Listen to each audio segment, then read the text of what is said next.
እንግዲህ ሲጠብቁት የነበረውን የተወጣጣ 3 ጨዋታ ይዤላችሁ መጥቻለሁ። ያበዱ ናቸው። እያስተካከላችሁ ሞክሯቸው ሪስክ ከመሰላችሁ እና ግን የሆነ ቡሊ የሚያደርጉ ኮመንቶች አትጻፉ። አሁን ለምሳሌ ሊድስ ዩናይትድ ቼልሲን ያሻል ብዬ በለቀኩት ጨዋታ ብዙ ተናግራችሁ ነበር፣ ግን ሊድስ አሸ።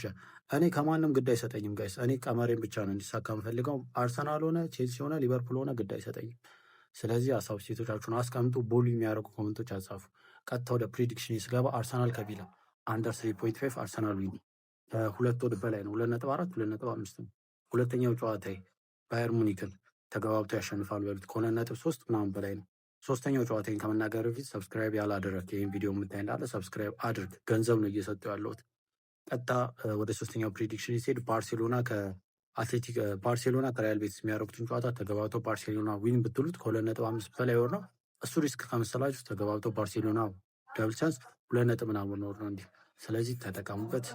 ሀሳብ ስቴቶቻችሁን አስቀምጡ። ስለነገርኳችሁ ቀመር እንዲስተካከል ፈልጉ ነገር ካለ ሌላው አስተካክሎ እንዲሞክሩ ማለት ነው። መልካም ጊዜ